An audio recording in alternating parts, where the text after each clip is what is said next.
Hello दोस्तों, स्वागत है आपका एक बार फिर से अपने यूट्यूब चैनल पर। दोस्तों, आज से हम शुरू करने जा रहे हैं एएमआरएस टीजीटी पीजीटी के लिए हिंदी के एमसीक्यू प्रश्नों की क्लास। दोस्तों, आपको इसमें पुराने यानी कि ओल्ड प्रश्न है मिलने वाले हैं जो कि TGT PGT KVS RPSC UPTGT net UPSC के सभी एग्जामों में आए हुए हैं। और दोस्तों, ये वो प्रश्न है जो हर बार रिपीट होते हैं। और दोस्तों, आप लोगों का प्यार और सपोर्ट मिला तो हम आपको 10,000 से भी ज़्यादा आए हुए प्रश्नों को हल करवाएंगे। तो आप वीडियो को लाइक कर दीजिए और चैनल को सब्सक्राइब नहीं किया है तो सब्सक्राइब कर लीजिए। तो चलिए दोस्तों, शुरू करते हैं अपनी वीडियो को। दोस्तों, अपना पहला प्रश्न है, निम्न में से हिंदी साहित्य का अतीत है वो किसने लिखा था? तो दोस्तों, हिंदी साहित्य का अतीत लिखा था आचार्य विश्वनाथ प्रसाद मिश्र ने। किसने लिखा था? आचार्य विश्वनाथ प्रसाद मिश्र द्वारा हिंदी साहित्य का अतीत है वो लिखा गया था। आदिकाल को प्रारंभिक काल का नाम है वो किसने दिया था? तो दोस्तों, आदिकाल को जो प्रारंभिक काल है नाम है वो मिश्र बंधुओं ने दिया था। किसने दिया था? मिश्र बंधुओं ने आदिकाल को प्रारंभिक काल नाम है वो दिया था। दोस्तों, अगला प्रश्न है तीसरा, निम्न में से कौन शिलांकित कृति है? यानी कि दोस्तों, जो पत्थर पे लिखी हुई कृति है वो कौन सी है? तो दोस्तों, शिलांकित कृति है उसका नाम है राहुलवेल, जो कि रोड़ा कवि की रचना है। अगला प्रश्न है, शालिभद्र सूरी की रचना का नाम है वो क्या है? दोस्तों, नेमिनाथ रास, भरतेश्वर बाहुबली रास, सुमति गणी रास या फिर जयमयंक जस चंद्रिका। तो दोस्तों, शालिभद्र सूरी की जो रचना है उसका नाम है भरतेश्वर बाहुबली रास। अगला प्रश्न है, अमीर खुसरो किस नाम से जाने जाते थे? तो दोस्तों, अमीर खुसरो है वो तूती ए हिंद के नाम से जाने जाते थे। अगला प्रश्न है, आदिकाल को बीज वपन काल नाम है वो किसने दिया था? दोस्तों, आदिकाल को जो बीज वपन काल नाम है वो आचार्य महावीर प्रसाद द्विवेदी जी द्वारा दिया गया था। अगला प्रश्न है, देसिल बहना सब्जन मिठा यह प्रसिद्ध उक्ति है वो किसने कही थी? तो दोस्तों, ये जो पंक्ति है देसिल बहना सब्जन मिठा ये विद्यापति जी द्वारा रचित है। अगला प्रश्न है दोस्तों, उपदेश रसायन के रचयिता है वो कौन है? तो दोस्तों, उपदेश रसायन के जो रचयिता है वो है जिनदत्त सूरी। कौन है दोस्तों? वो है जिनदत्त सूरी। अगला प्रश्न है, निम्न में से किस कवि को अपभ्रंश का वाल्मीकि कहा जाता है? तो दोस्तों, अपभ्रंश का वाल्मीकि है वो स्वयंभू को कहा जाता है, जबकि दोस्तों अपभ्रंश का जो भवभूति है वो पुष्पवंत को कहा जाता है। अगला है, किस कवि को अभिनव जयदेव नाम से जाना जाता है? तो दोस्तों, अभिनव जयदेव की जो उपाधि है वो विद्यापति जी के पास है, तो अभिनव जयदेव है वो विद्यापति जी को कहा जाता है। अगला प्रश्न है, निम्न में से कौन सी रचना है जो कि व्याकरण ग्रंथ है? तो दोस्तों, व्याकरण ग्रंथ है उसका नाम है उक्ति व्यक्ति प्रकरण। अगला है, प्रबंध चिंतामणि के रचयिता का नाम है? तो दोस्तों, प्रबंध चिंतामणि के जो रचयिता है वो है दोस्तों मेरुतुंग। अगला है, वल्लभाचार्य द्वारा रचित ग्रंथ का नाम है? तो दोस्तों, वल्लभाचार्य द्वारा जो रचित ग्रंथ है दोस्तों वो है अणुभाष्य। अगला है, विज्ञान गीता की रचना है वो किसने की थी? तो दोस्तों, विज्ञान गीता की जो रचना है वो केशव दास जी द्वारा की गई थी। खेट कौतुम खेट कौतुकम किसकी रचना है? तो दोस्तों, खेट कौतुकम है वो रहीमदास जी की रचना है। गोकुलनाथ की रचना का नाम है? तो दोस्तों, गोकुलनाथ की जो रचना है उसका नाम है 84 वैष्णवन की वार्ता।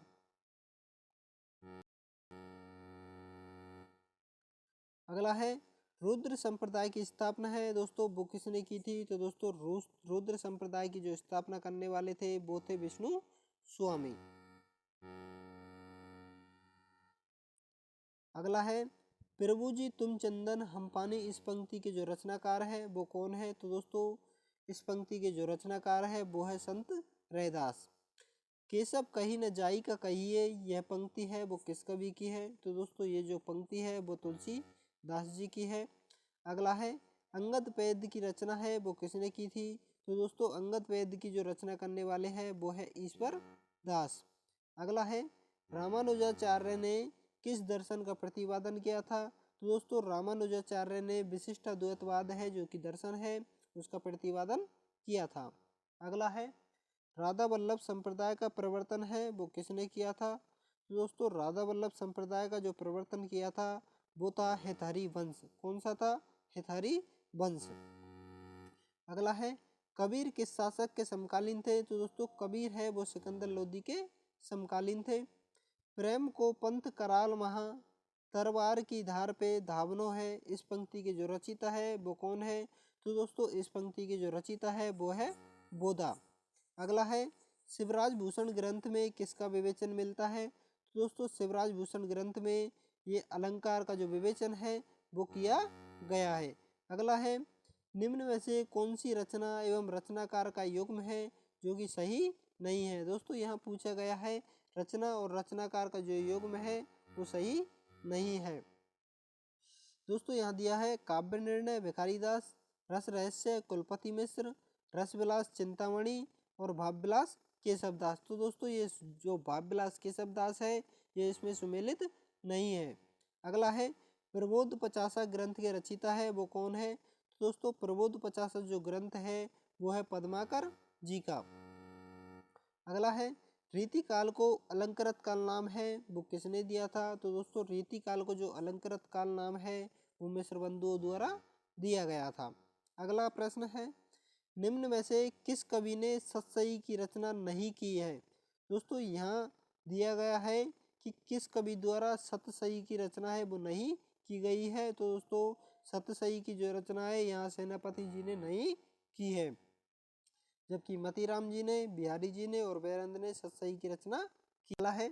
धन्य भारत भूमि सब रत्ननी की उपजावनी इस पंक्ति के लेखक हैं। तो दोस्तों इस पंक्ति के जो लेखक है वो है बद्री नारायण चौधरी। अगला है भारतेंदु ने यात्रा व्रत संबंधी कौन सी रचना लिखी है? तो दोस्तों भारतेंदु जी ने जो यात्रा व्रत संबंधी रचना है वो लिखी है सरयू की पार यात्रा। अगला है तदीय समाज से किसका संबंध था? तो दोस्तों तदीय समाज से जो संबंध रहा है वो रहा है भारतेंदु हरीश चंद्र जी का। अगला है राम वृक्ष बेनुपुरी की कौन सी कृति है जो कि यात्रा व्रत की है? तो दोस्तों राम वृक्ष बेनुपुरी की जो कृति है यात्रा व्रत वो है पैरों में पंख बांधकर। अगला प्रश्न है निम्न में से कौन सी रचना एवं उसके रचनाकार का युग्म है जो कि सही नहीं है? दोस्तों यहाँ पर पूछा है कि कौन सा रचनाकार और रचना है जो कि युग्म है वो सुमेलित नहीं है। तो दोस्तों यहाँ पर कविता कौमुदी है वो रामनिवास त्रिपाठी जी की है, हिम की रीटनी है वो माखनलाल चतुर्वेदी जी की है और हल्दी घाटी है वो श्यामनारायण पांडे की है, जबकि रसवंती है वो सियाराम शुक्ल गुप्त की नहीं है। तो इसका जो आंसर होगा वो होगा ऑप्शन नंबर डी।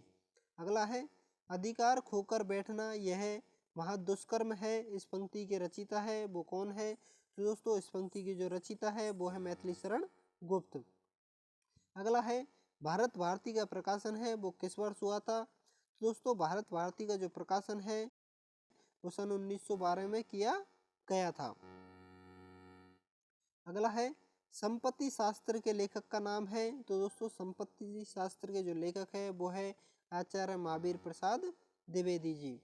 अगला है साकेत महाकाव्य का सर्वाधिक मार्मिक सर्ग है वो कौन सा है? तो दोस्तों साकेत महाकाव्य का जो सर्वाधिक मार्मिक सर्ग है वो है नवा सर्ग, यानी कि नवम सर्ग है वो उसमें सबसे मार्मिक है। अगला है निराला किस पत्रिका से संबंधित नहीं थे? तो दोस्तों निराला जी ने सुधा, समन्वय और मतवाला तीनों में ही काम किया था, जबकि वो हिंदू पत्रिका से संबंधित नहीं थे। अगला है कामायनी में श्रद्धा किसका प्रतीक है? तो दोस्तों कामायनी जो जयशंकर प्रसाद जी की है उसमें श्रद्धा है वो हृदय का प्रतीक है। अगला है हिंदी में स्वच्छंदतावाद का कवि है कौन कहा जाता है? तो दोस्तों हिंदी में जो स्वच्छंदतावाद के कवि कहे जाते हैं वो है श्रीधर पाठक। अगला है अरुण यह मधुमेह देश हमारा, यह किसने कहा है?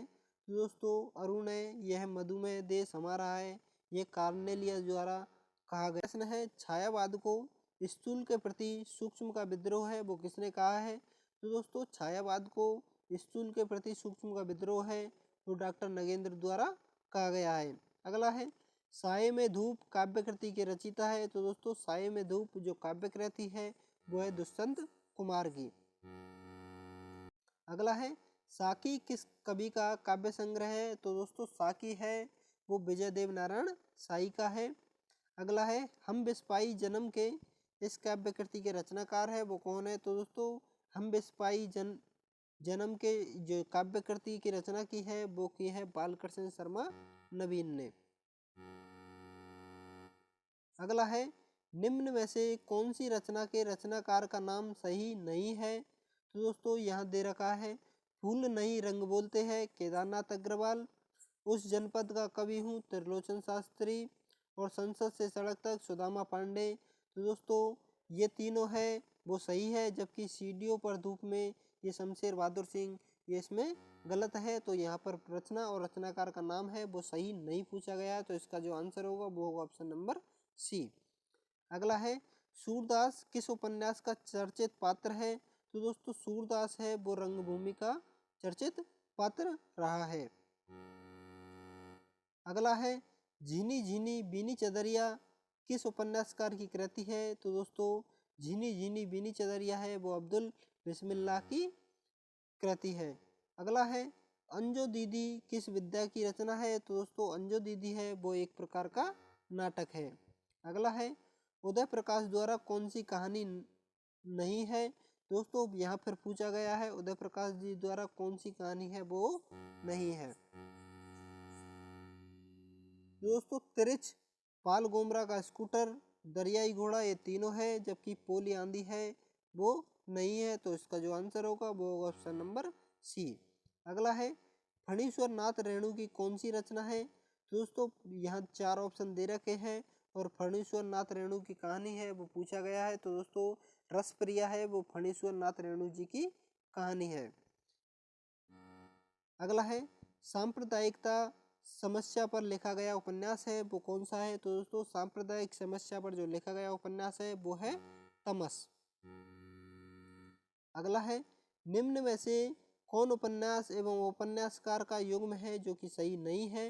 दोस्तों महाभोज लिखा है मन्नू भंडारी जी ने, आवा है वो चित्रा मुदगल जी का है, और तत्सम है वो राजी सेठ का है। मुझे सूरज चाहिए सुरेंद्र वर्मा ये उपन्यासकार है और उपन्यास है, और उपन्यासकार का नाम है जो कि सुमेलित नहीं है। तो इसका जो आंसर होगा वो होगा ऑप्शन नंबर डी। अगला है पहला गिरमिटिया उपन्यास विशेषकर किस पर केंद्रित है? तो दोस्तों पहला गिरमिटिया जो उपन्यास है वो महात्मा गांधी जी पर केंद्रित है। अगला है दुक्खम सुक्खम उपन्यास की लेखिका है वो कौन है? तो दोस्तों दुक्खम सुक्खम जो उपन्यास लिखा है वो लिखा है ममता कालिया ने। अगला है पाप और पुण्य के चिरंतन नैतिक प्रश्न को किस उपन्यास में प्रस्तुत किया गया है? दोस्तों पाप और पुण्य के जो चिरंतन नैतिक प्रश्न है इसको चित्रलेखा उपन्यास है उसमें प्रस्तुत किया गया है, उसमें दर्शाया गया है। अगला है वह पथ बंधु था उपन्यास के लेखक है वो कौन है? दोस्तों वह पथ बंधु है जो उपन्यास लिखा है वो लिखा है नरेश मेहता जी ने। अगला है नटों के जीवन संघर्ष का उल्लेख है वो किस उपन्यास में नहीं है? दोस्तों यहाँ पर पूछा गया है किस उपन्यास में नटों के जीवन का जो संघर्ष है वो उसका उल्लेख नहीं है। दोस्तों इसका जो आंसर होगा वो होगा ऑप्शन नंबर डी सेवा सदन। अगला है सर्वेश्वर दयाल सक्सेना की नाट्य कृति का नाम है वो कौन सा है? दोस्तों सर्वेश्वर दयाल सक्सेना की जो नाट्य कृति है वो है बकरी। अगला है भक्ति आंदोलन भारतीय चिंताधारा का स्वाभाविक विकास है, यह कथन किसका है? दोस्तों ये जो कथन है वो है आचार्य हजारी प्रसाद द्विवेदी जी का। अगला है दूसरी परंपरा की खोज किस विद्या की रचना है? दोस्तों दूसरी परंपरा की जो खोज है वो आलोचना एक प्रकार की आलोचना है। अगला है सूर्य की अंतिम किरण से सूर्य की पहली किरण तक किसकी नाट्य कृति है? दोस्तों सूर्य की अंतिम किरण से सूर्य की पहली किरण तक जो नाट्य कृति है वो है सुरेंद्र वर्मा जी की। अगला है नाटक के लिए रंगमंच होना चाहिए रंगमंच के लिए नाटक नहीं, ये कथन है वो किसका है? तो दोस्तों ये जो कथन है वो है जयशंकर प्रसाद जी का। अगला है मध्य वर्ग की पारिवारिक समस्या को दर्शाने वाला नाटक है वो कौन सा है? तो दोस्तों मध्यम वर्ग की जो पारिवारिक समस्या है उसको दर्शाने वाला नाटक है वो है आधे अधूरे। अगला है देश विभाजन की त्रासदी किस उपन्यास में वर्णित है? तो दोस्तों देश विभाजन की जो त्रासदी है वो झूठा सच में दिखाई गई है। अगला है निम्न में से दलित आत्मकथा नहीं है? तो दोस्तों यहाँ दे रखा है अपने अपने पिंजरे, झूठन और तिरस्कृत, ये तीनों एक प्रकार की दलित आत्मकथा है, जबकि मेरी असफलता है वो एक दलित आत्मकथा नहीं है। तो इसका जो आंसर होगा वो होगा ऑप्शन नंबर डी। अगला है निम्न में से कौन सा रेखा चित्र विद्या की रचना नहीं है? दोस्तों यहाँ पर पूछा गया है कौन सा रेखा चित्र है जो कि विद्या की रचना नहीं है। दोस्तों इसका जो आंसर होगा वो होगा ऑप्शन नंबर ए कंठ गुलाब। अगला है अल्मोड़े का बाजार किस विद्या की रचना है? तो दोस्तों अल्मोड़े का जो बाजार है वो एक प्रकार का रिपोर्टाज है। अगला है अर्धकथानक किस विद्या की रचना है? तो दोस्तों अर्धकथानक है वो आत्मकथा है। अगला है निम्न में से किस पत्रिका से संबंधित साहित्यकार नहीं है? तो दोस्तों यहाँ दे रखा है, यहाँ पर पूछा गया है कि साहित्यकार है वो संबंधित नहीं है और यहाँ पत्रिका है वो दी गई है। तो नया ज्ञानोदय रविंद्र कालिया की है, पहल ज्ञान रंजन से जुड़े हुए हैं, तद्भव अखिलेश जुड़े हुए हैं, जबकि दस्तावेज रामचंद्र तिवारी। इसका जो आंसर होगा वो होगा ऑप्शन नंबर डी। अगला है लक्ष्मीपुरा किस विद्या की रचना है? तो दोस्तों लक्ष्मीपुरा है वो भी एक प्रकार का रिपोर्टाज है। अगला है वागर्त पत्रिका कहाँ से प्रकाशित होती है? तो दोस्तों वागर्त पत्रिका है वो कोलकाता से प्रकाशित होती है। अगला है अकाल पुरुष गांधी किसने इस जीवनी की रचना की है? तो दोस्तों अकाल पुरुष गांधी है जो जीवनी की रचना की है वो की है जैनेन्द्र द्वारा।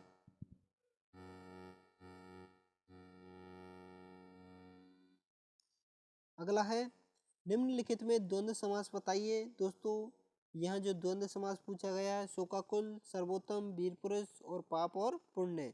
दोस्तों द्वंद्व समास है वो पाप पुण्य में है। निम्न में से कौन वर्णिक छंद है? दोस्तों सवैया है वो एक प्रकार का वर्णिक छंद है। परमानंद शब्द में कौन सा समास है? दोस्तों परमानंद शब्द में कर्मधारय समास दिया गया है। अगला है बीभत्स रस का स्थायी भाव है। तो दोस्तों बीभत्स रस का जो स्थायी भाव होता है वो होता है जुगुप्सा। निम्न में से कौन अर्थालंकार है? तो दोस्तों अर्थालंकार है वो है रूपक। अगला है वीर रस का स्थायी भाव है। तो दोस्तों वीर रस का जो स्थायी भाव होता है वो होता है उत्साह। अगला है समरस थे जड़ या चेतन, सुंदर साकार बना था, चेतनता एक बिलसती, आनंद अखंड घना था। इन पंक्तियों में कौन सा रस है? तो दोस्तों इन पंक्तियों में जो रस बताया गया है वो है शांत रस। तो इसका जो आंसर होगा वो होगा ऑप्शन नंबर सी। अगला है पंचवटी शब्द में कौन सा समास है? तो दोस्तों पंचवटी शब्द है उसमें द्विगु समास है जो कि दिया गया है। अगला प्रश्न है बिनु पग चले सुतई बिनु काना, इसमें कौन सा अलंकार है? तो दोस्तों बिनु पग चलई सुतई बिनु काना इसमें असंगति अलंकार है। निम्न में अर्धस्वर कहलाता है। तो दोस्तों यहाँ ऑप्शन दे रखे हैं तो इसमें जो अर्धस्वर है वो है ऑप्शन नंबर ए यानी कि यह। बिहारी हिंदी की बोली का नाम है। तो दोस्तों बिहारी हिंदी की जो बोली है वो है मगही। अगला है पश्चिमी हिंदी में कौन सी बोली है? दोस्तों यहाँ पूछा गया पश्चिमी हिंदी में कौन सी बोली है जो कि आती है। दोस्तों पश्चिमी हिंदी में कन्नौजी बोली है जो कि आती है। तो इसका जो आंसर होगा वो होगा ऑप्शन नंबर बी। अगला है राजभाषा आयोग के प्रथम अध्यक्ष है वो कौन थे? तो दोस्तों राजभाषा आयोग के जो अध्यक्ष थे वो थे बाल गंगाधर खैर यानी कि बीजी खैर। संविधान के किस अनुच्छेद के अंतर्गत हिंदी को संघ की राजभाषा का दर्जा मिला है? दोस्तों संविधान का जो अनुच्छेद 343 है उसके अंतर्गत हिंदी को संघ की राजभाषा का दर्जा है जो कि मिला हुआ है। तो इसका जो आंसर होगा वो होगा ऑप्शन नंबर ए। अगला है भाषा की सार्थक लघुत्तम इकाई है वो कौन सी है? तो दोस्तों भाषा की जो सार्थक लघुत्तम इकाई है वो है शब्द। अगला है महाप्राण ध्वनियाँ व्यंजन वर्ग में किससे संबंधित है? दोस्तों महाप्राण ध्वनियाँ है वो दूसरा और चौथा व्यंजन वर्ग है उसमें संबंधित है। अगला है ब्रजभाषा का क्षेत्र कौन नहीं है? तो दोस्तों धौलपुर, मथुरा और आगरा है, ये तीनों ब्रजभाषा क्षेत्र में आते हैं, जबकि सरगुजा है वो ब्रजभाषा क्षेत्र में नहीं आता है। तो इसका जो आंसर होगा वो होगा ऑप्शन नंबर बी। अहेतुकी का शुद्ध रूप है वो कौन सा है? तो दोस्तों यहाँ है में एक मात्रा है, जबकि है में दो मात्रा है, वो होनी चाहिए। तो इसका जो आंसर होगा वो होगा ऑप्शन नंबर बी। किस शब्द में आ उपसर्ग नहीं है? तो दोस्तों आजन्म, आगमन और आकर्षक ये तीनों में आ उपसर्ग लगा है, जबकि आदरणीय में आ उपसर्ग नहीं है। तो इसका जो आंसर होगा वो होगा ऑप्शन नंबर डी। अगला प्रश्न है जगन्नाथ में कौन सी संधि है? तो दोस्तों जगन्नाथ में व्यंजन संधि है। अगला है उद्योग का संधि होगा। दोस्तों उद्योग का जो संधि विच्छेद होगा वो होगा उत प्लस योग, यानी कि ऑप्शन नंबर ए। अगला है निम्न में से प्रत्यय रहित शब्द है वो कौन सा है? दोस्तों यहाँ पूछा गया है प्रत्यय रहित शब्द। दोस्तों प्रत्यय रहित शब्द है वो है दुर्गुण, यानी कि इसका जो आंसर होगा वो होगा ऑप्शन नंबर बी। अगला है अथवा व्याकरण की दृष्टि है। दोस्तों अथवा व्याकरण की दृष्टि है वो है अव्यय, यानी कि इसका जो आंसर होगा वो होगा ऑप्शन नंबर डी।